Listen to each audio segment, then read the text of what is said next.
Balik lagi ke One to Football Podcast Indonesia. Sekarang kita masuk ke edisi One to Tips, yaitu One to Football FPL Tips bersama Dwi. Biasanya di Instagram, sekarang kita masukin di ini bisa podcast masuk juga. IGTV juga sih. Bisa ya? Bisa. Why not both? IGTV view-nya lebih banyak. Ya dua-duanya deh guys. Asli.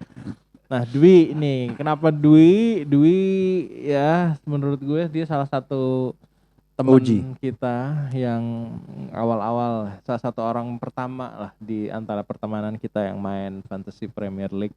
Dari tahun berapa ya Wi ya? Itu dia tuh udah lama.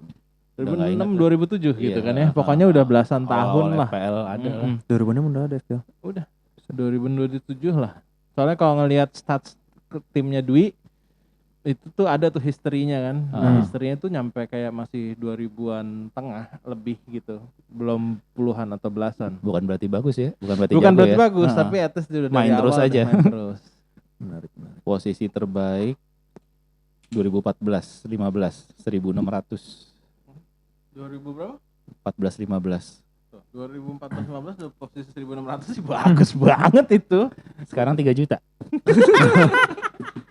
Ya. Jauh banget. Gara-gara gue kekeh mau awalnya itu kan teorinya Auba sama Salah dulu. Ya. Terus kan habis itu masukin Bruno di Game Week 2, masukin KDB di Game Week 3. Bubar semua. Gara-gara itu. Jadi gue benar-benar ke situ sama Werner ya, waktu itu kan juga masih jelek. Udah. Gue kebalikan ya. Jadi gue first team gue sebenarnya kalau gue biarin bagus banget. Bagus. Iya. Son Kane udah ada tuh di game week pertama. Gue juga punya Son awal. Game kedua langsung gue Jual. ganti. Gara-gara lawan Everton jelek kan. Langsung ganti udah. Terus udah Padahal 20-an. Gol-golan terus parah. And the rest is history. Setiap game week sekarang minus 18, minus 8, minus 4. Iya loh, lumayan heran loh kayak ngeliat kok orang pada berani minus 12. Gue sekarang nggak berani minus, bukan nggak berani ya, lebih hati-hati minus karena semua pemain tuh bisa tiba-tiba Naik bagus turun value-nya. gitu. Okay. Tiba-tiba dia kayak Son deh contoh, gue jual terus tiba-tiba dia bagus. Yeah. Siapa gitu, banyak deh kasus begitu. Jadi sambil berharap bahwa tiba-tiba pemain yang nggak gue jual itu bisa bagus. Ya kayak Bamford Iya. waktu dua game week lalu ya, gue cadangin tuh cadangan pertama. Tiba-tiba hat-trick. Kan ngenes banget sekarang, ayo dong please siapa yang gak main gitu kan, udah begitu kan. Nungguin gitu gak enak sih. Gak enak, terus tidak terkabul doanya. Cuman begitu Rodriguez ya pasti. begitu game week yang kemarin lumayan nih. Udah deh, James masukin aja walaupun lagi orange gitu kan. Terus cadangan pertamanya Podence Wolves. Tiba-tiba Podence golin, udah please James gak masuk please. Lu menang gak sih lo Nario? Apa? Lo Nario kan? Gue menang akhirnya. Menang ya? Menang lah akhirnya. Nah lumayan nih, gue ada beberapa liga FPL yang gue ikut dengan poin istilahnya kan cuma 66. Ya menang. Maksudnya yang hadiahnya mingguan ya. Iyalah, jadi yang dulu kayak harus 90 gitu kan untuk menang. aduh, makanya sekarang kayak 66 kaget juga. Ya, makanya tadi kita makan-makan. Udah dapet hadiah dari FPL, Menarik asik. Menarik lumayan lah. Terus, nah Dwi nih dengan prestasi yang lumayan dong. Musim 14-15 dia posisi di 1000-an. Dan dengan kenyataan di musim ini dia di posisi 3 juta ya. 3 juta 3,6. Kan berarti Setidaknya gampang dapat panah hijau harusnya. ya, Teorinya. benar teorinya. Nah, sekarang kita pengen coba lah nih tips untuk game week 8 dulu kali ya. Game week 8 nih banyak match-match yang sebetulnya Game week 8 lo pasti kalau ngelihat pertama sih adalah Spurs lawan West Brom. Away. Dan tapi cukup tricky sebetulnya karena ini game week di mana di minggu depannya tuh udah international break. Jadi biasanya ada kecenderungan pemain-pemain yang masuk atau nggak dipanggil timnas tuh mainnya agak hati-hati mungkin bisa dibilang ya, karena mereka mau tampil di timnas atau gimana kali ya. Cuman ya who knows, kadang kan kemarin pemain yang udah dipanggil timnas bisa tengah-tengah balik bilangnya cedera padahal mungkin istirahat kali ya. Nah gimana Wi? dengan pandangan lo di yang pertama dilihat Spurs lawan West Brom. West Brom. Iya, jadi pertama Spurs itu kalau dilihat itunya bagusan away, terutama gue ngomongin Son sama Kane. Yeah. Dua orang itu bagusan away. Teorinya karena tim yang bermain home akan bermain lebih menyerang sehingga mereka bisa, contoh lawan Southampton yang benar-benar tinggi banget waktu itu defense-nya, ya udah Son berapa kali lolos akhirnya 4 gol. Kurang lebih kayak gitu. Kalau misalkan mereka main home, tim akan defense, lawannya akan defense. Di situ mereka akan lebih susah. Gitu. Tapi kalau biasanya sih jadinya lo harus milih dari antara dua itu, Son atau Kane. Akan jatuh ke Kane sih kayaknya ya. Prediksi gue karena penalti. Kalau ada penalti, buat ngambil Kane penaltinya ya. Itu satu. Oh ini namanya prediksi. Kalau dia namanya prediksi. Pernah ada mau masa-masanya prediksi, beneran ada prediksi dulu. Waktu itu blogspot. Prediksi. Ini kita balik lagi nih, prediksi bangkit dari kubur. Terus Kane selain gol assist. Jadi harapannya bisa lebih banyak dibanding Son. Son tuh juga udah dua kali kalau nggak salah 2 atau 3 kali blank, sedangkan Kane itu baru 1 kali. Jadi lebih bisa dibilang lebih konsisten. Safe pilih Kane. Walaupun mahalan Kane. Ya walaupun mahalan Kane. Mungkin it comes with the price kali ya. Gue dari kemarin pengen ngotak-ngatik squad, belum ketemu cara bisa beli Kane. Aduh. Nah tapi kalau lo belum punya Kane, mau beli Kane, nggak enaknya sesudah ini jadwalnya jelek, menjelek lah, turun, dan pada saat game week 10 itu turnover buat City. City bagus di situ, kayak orang-orang pasti di situ ngincar KDB atau Sterling lah, antara dua itu. Jadi transfer it is. Agak sayang, walaupun gue juga kepikiran mau beli Kane sih. Agak sayang kalau beli Kane sekarang, most likely lo akan jual nggak lama lagi gitu. Dan yang lo pertahanin mungkin Son karena lebih murah. Karena kan KDB sama Sterling mahal banget. Dan West Brom sendiri sebenarnya di beberapa game week lalu defense-nya udah membaik. Kan awal-awal tuh jadi bahan bully banget tuh. Diserang habis-habisan, kayak expected goal conceded-nya tuh tinggi banget. Udah membaik, disangkanya memang kayak West Ham. West Ham kan dulu juga tim bully banget tuh. Banyak banget kebobolannya dan akhirnya bisa membaik. Disangkanya kayak gitu, tapi kemarin lawan Fulham yang lagi nggak bagus juga, 2-0 ya, itu nggak tahu ya, orang-orang pandit sih dan gue juga setuju sih ya, yakin mereka berdua bagus karena maksudnya Son sama Kane akan bagus, Spurs akan bagus karena juga lihat jadwal lain itu juga nggak ada yang terlalu menarik kecuali Chelsea, Sheffield yang lagi nggak sama Sheffield yang musim lalu karena ada cedera juga. Terus Lordnya lagi bermasalah. Benar. Bermasalah semenjak di FPL posisinya udah tengah. Tadinya back kan foya-foya banget, kita punya si Lord Lundstram itu udah gak ada gantinya deh. Jadi apalagi mereka tuh lemahnya di bagian kanan. Jadi Chelsea yang bagus adalah ya Chilwell yang bagian kiri situ, atau mungkin Werner, karena Werner walaupun main di striker, dia juga akan pasti drifting ke kiri. Atau dia main di kiri kayak kemarin. Belum tahu siapa yang mau akan dimainin di sana. Mungkin ini. Oh ya, sorry. Terus tapi bukan berarti di Chelsea selain Chilwell, bukan berarti gue akan kaptenin Chilwell ya. Ada juga yang menarik, Ziyech. Ngomong gimana sih? Ziyech. Hakim. Hakim boleh. Kalau orang Ziyech.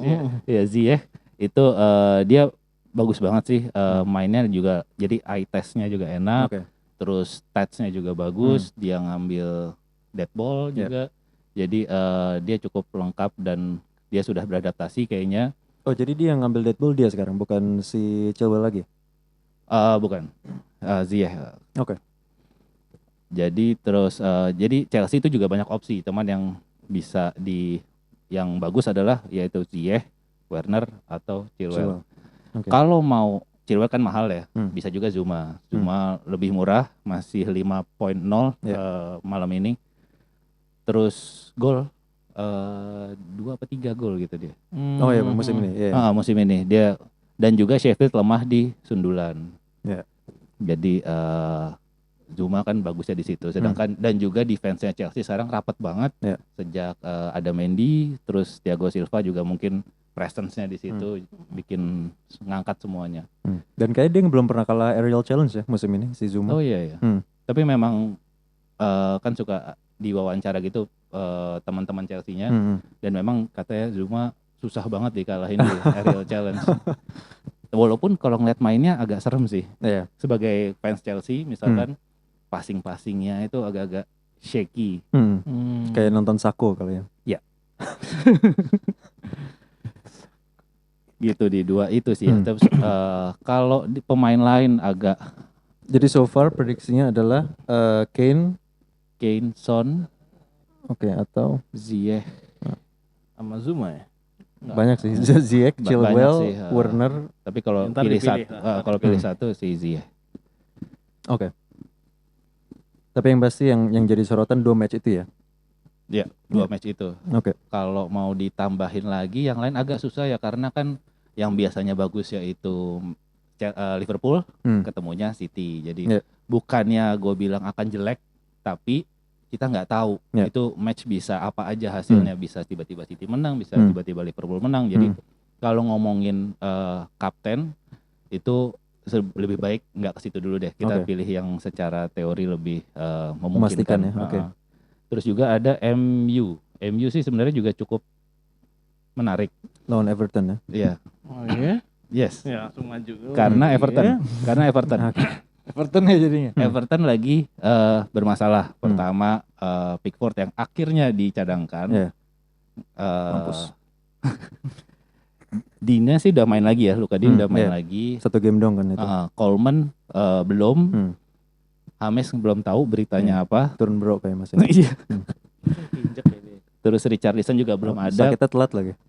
Kelihatan sih 2 game terakhir ini Everton off banget, nggak tahu masalah mental sejak lawan Liverpool itu media kan nyerang banget. Atau emang masalah mereka skuadnya tipis antara 2 itu. Jadi MU gue rasa sih akan berusaha bounce back lah pasti, dan away-nya lebih bagus dibanding home. Belum pernah menang di home kalau nggak salah.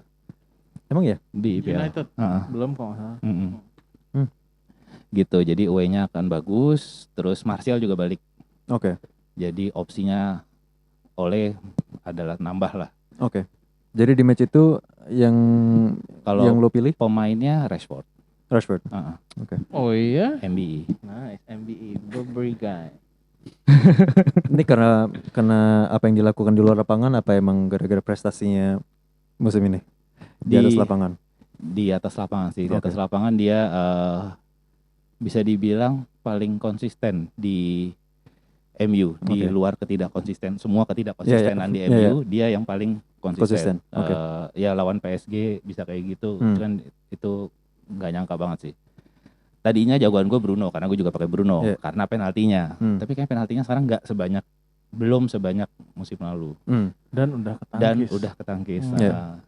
Jadi dan Bruno banyak banget ngandalin penalti. Gimana sih kalau kita ngandalin penalti kan kita kayak ngarepin yang satu hal yang nggak pasti. Satu hal yang nggak pasti. Kalau lebih pasti itu kalau yang lebih sering nge-shoot.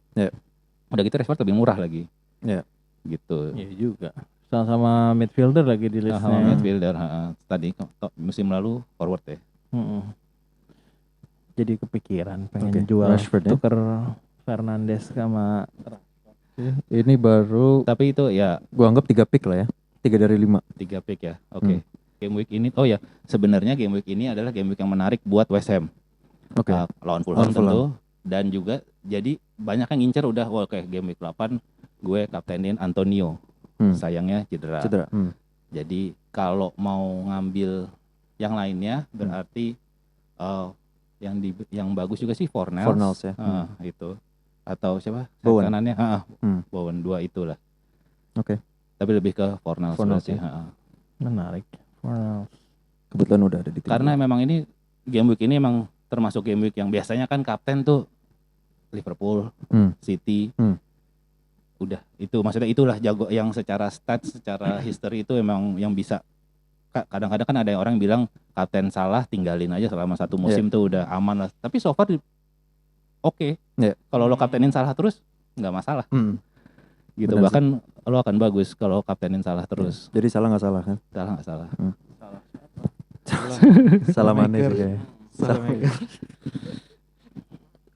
Menurut lo musim ini lebih baik lo pilih Zaha atau Grealish? Zaha atau Grealish? Kan berhubung harganya mirip. Ini susah banget ini. Dua-duanya talisman soalnya. Dan Zaha udah berubah, Zaha udah berubah, perannya berubah. Dulu winger yang tukang gocek-gocek, palingan dapetin penalti, terus dia asis atau apa. Sekarang dia jadi centerman. Centerman semua bola ke dia, jadi akibatnya dia berapa persen gol Palace tuh pasti ada dianya. Either assist atau gol. Dan dia sekarang ambil penalti karena penalti king mereka nggak main lagi sekarang. Jarang main si Milivojevic. Baru kartu merah juga tuh kemarin. Iya, baru kartu merah juga. Jadi itu siapa tuh kaptennya Milivojevic. Ted Lasso. Oh, oke. Siapa nama dia? Si kaptennya. Siapa itu. Iya dia itu kan Milivojevic banget tuh. Iya benar sih miripnya. Aduh siapa sih namanya? Kalau Grealish bagus juga sih. Cuman gue ngelihat kalau gue sekarang pakai Grealish. Tapi sebenarnya gue juga agak nyesel kenapa nggak Zaha ya. Karena tapi kalau minggu lalu tentu nggak nyesel karena bedanya jauh banget. Cuman Zaha jadwalnya bagus banget. Terus Grealish juga gue lihat dia nggak nguasain semua bola mati. Jadi ada orang lain yang ngambil corner atau bahkan kayak dia nggak ngambil apa-apa ya? Nggak, free kick Barkley kan ya. Jadi tapi memang dia center permainan ya, bola pasti ke dia. Cuman dead ball kan kita pasti pengen lah. Kalau corner berharap assist, kalau free kick berharap gol. Karena gue emang kepikiran ganti salah satu dari mereka untuk Jota. Berani sih. Oke. Jadi menurut lo Jota akan I think so sekarang. Oke. Karena kemarin Klopp udah berani main 4-2-3-1. Oke lah, patut dipercayakan. Gue bukan bilang Jota jelek, tapi maksudnya in terms of FPL dia gue belum lihat dia sebagai sure starter. Karena kan tridente-nya Liverpool udah nggak tergantikan banget. Terus tengahnya juga kayaknya udah pakem. Kayak 4-3-3 tuh udah pakem ya mereka banget. Untuk berubah tuh nggak semudah itu kan. Bener. Cuman ya gara-gara gue lihat lawan siapa ya kemarin ya? West Ham? Mungkin lawan West Ham ya, yang mereka main 4-2-3-1. Pokoknya si Firmino number 10, kiri kanan ya as always. Depannya Jota. Yes. Oh depan ya? Bukan salah depan. Kan mereka ganti-ganti tuh. Iya. And then kemarin dia jadi striker. Tapi kayak eventually most of the time yang jadi frontman-nya si Jota. Di rotasi-rotasi itu. Yeah. Dan kayaknya dengan harga yang 6 kayak worth it banget tuh. Kalau nggak main ya tinggal subnya ganti gitu. Menarik. Jota. Ya. Kalau dari Southampton Newcastle ada yang menarik nggak? Southampton Newcastle Ward-Prowse itu keren banget ya. Cuman ya Southampton ya itu kita harus nunggu kabar Ings ya. Kalau Ings karena Ings ngaruh banget di permainannya Southampton, assist juga dia juga betul. Banyak kan. Gue liat dia mirip kayak Kane-nya di Tottenham ya. Yes. Kane sekarang juga mereka berubah banget sih kan tadinya mereka tuh yang number 9 banget, poacher tinggal tap in sekarang mundur terus provide ke teman-temannya. Tapi itu berhasil banget jadinya. Mungkin sekarang striker harus kayak gitu kali ya peran-perannya, nggak sekedar nunggu doang di depan. Udah kayak Firmino semua. Iyalah, tapi pakai gol. Pakai gol. Kalau Firmino nggak pakai gol. Boleh. Iya benar juga. Boleh. Jadi prediksi lo satu lagi siapa ya? 1, 2, 3, 4. Masih satu lagi. Nah, coba lihat matchnya. Ada Aston Villa, Arsenal, Man City, Liverpool, Leicester, Wolves, West Brom, Tottenham, West Ham, Fulham, Chelsea, Sheffield. Tadi si Zaha kali masuk. Ya gue kan pilih Zaha sih berarti Zaha. Oke. Karena bukan Leeds jelek, tapi Leeds kan open banget. Emang itu gayanya mereka nggak peduli lawan siapa. Attack. Oke. Attack the ball, attack the opponent, attack the block. Bener lah. Tapi menarik banget ya nonton Leeds sekarang. Bener. Bielsa keren sih. Bielsa. Siapa dia gurunya siapa? Pep. Gila, gurunya Pep loh. Jadi ibaratnya tuh Bielsa punya anak Pep. Jadi Arteta tuh cucunya. Arteta cucunya itu. Padahal si Bielsa benar-benar nulis buku mengenai itu. Gimana cara ngalahin high press. Gimana kita cara keluarin bola dari belakang kalau kita melawan tim yang high pressing. Mereka pakai kanan kiri ya? Iya. Kolong bola kanan kiri gitu ya? Iya. Change side Maksudnya gitu ya? yang diperagain di Leeds itu. Cuman kalau mau contoh-contoh lainnya bisa beli buku ya langsung. Oh. Dia bisa sebenarnya cara ngalahinnya ya beli buku dia gitu. Beli buku. Cara ngalahinnya dia. Sebenarnya iya. Bisa aja menarik. Dia jualannya pinter juga tuh Bielsa. Bagi hasilnya. Bagi hasil. Nah. Kalau Arsenal Aston ya susah sih. Arsenal again nggak ada yang FPL material sih. Backnya juga nggak? Backnya mereka kebobolan 7 sedikit tapi clean sheet baru gue lupa nih clean sheetnya berapa. Belum terlalu banyak clean sheet juga mereka. Jadi FPL material karena kan kita nggak terlalu ngarepin clean sheet ya, maksudnya apalagi di masa-masa sekarang di mana lagi banyak gol walaupun udah surut nggak kayak awal musim, tapi kita lebih berharap yang attacking. Iya, benar. Yang bisa attacking points-nya kayak misalkan dulu TAA Robo, sekarang lagi belum terlalu kayak musim lalu. Kayak Chilwell kan kita ngincer assist atau gol ya. Jadi kalau di Arsenal masih kurang, paling mendekati Bellerin. Tapi ya again Arsenal ngegolinnya 9 baru. Oke. Jadi mereka bukan attacking material. Oke, jadi 2 pilihan kapten lu siapa game week ini? Advice. Kane Son. Gila. Ya Gunnersia banget nih pilihannya. Kane sama Son. Gue tutupin gila. Tapi yang harus diakui ya, musim ini kayaknya mereka berdua menjadi andalan semua orang ya. At least sampai sekarang. Udah kayak Mane salahnya gitu ya. Jadi ada yang bilang kalau punya ada strategi shield sama sword. Kalau punya 2 itu sword jadinya karena udah banyak banget. Udah banyak yang punya Kane. Kalau Kane ngegolin nggak terlalu ngaruh buat peringkat lo. Kalau lo punya Son juga dan dua-duanya kan sering berhubungan tuh. Assist ke salah satu. Nah, itu akan jadi sword, tapi ya mahal banget kalau punya dua-duanya. Menarik juga. Jadi kepikiran nih, Wi. Ya itu gue mau beli Kane tapi ya itu abis itu nggak lama lagi jual. Gue punya dua-duanya. Iya, makanya nih. Kane or Son kapten menarik juga ya. So, ini dia tips dari Dwi, prediksi bersama 1-2 tips untuk game week 8. Mungkin kalau viewsnya banyak kita bisa jadiin ini suatu yang reguler ya. Bisa, benar. Prediksi bisa. Udah gitu kayak ya ini menarik banget Pak. Emang kalau di FPL itu kita udah nggak bisa memandang klub mana yang kita suka, klub mana yang kita bela, pemain mana yang suka, kita udah nggak bisa. Bisa dilihat dengan pilihannya Dwi di game week 8 ini. Dwi sebagai fans Arsenal sudah terlihat jelas dengan jersinya. Dia memilih 2 calon kaptennya itu dari musuh bebuyutannya kita, North London Derby ya mau gimana lagi ya. Jadi di FPL ini emang kita udah nggak bisa milih berdasarkan kesukaan ada kita pernah ini. Yang juara pakai hati, maksudnya dia penggemar Everton nggak pernah pakai pemain Liverpool. Itu dia pernah juara. Itu kan bisa dibilang itu pakai hati. Itu pakai hati sih. Tapi bisa juara. Kayaknya sebelum salah. Oh ya wajar. Ya. wajar. Kita lihat sekarang squad dia pasti ada salah atau enggak Mane. Kapten ternyata. Kapten. Tapi kalau masih sampai sekarang enggak? No. Aduh, coba. Makanya udah enggak juara lagi ya. Iya. Pasti dia lagi berbunga-bunga banget tuh beberapa minggu lalu ya. Sekarang udah galau lagi. Iya. Kalau ntar si Everton guy kalau mau masuk sini, ntar kita bisa zoom ya. Padahal orang mana nggak tahu. Nama aja nggak tahu. Nama nggak tahu siapa. Mungkin Dewi tahu, bisa kontak dia.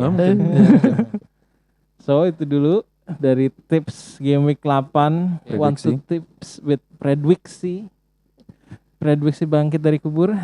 Yes. Oke, jangan di komennya kalau mau supaya prediksi ini jadi reguler. Betul.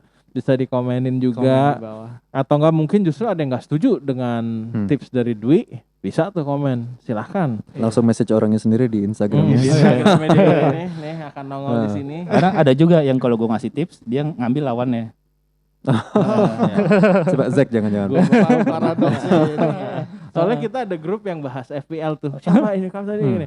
Ya oke, minggu ini kita kapten salah. Oke deh, lo minggu ini kemana kapten? Son. Salah ya, makanya kan. Dan minggu lalunya salah. Jadi ketuker gitu. Seharusnya Son ya. Bener sih. Iya. Jadi ya gitulah. Oke. Bye. Dua Lipa. Gak mau prediksi ya.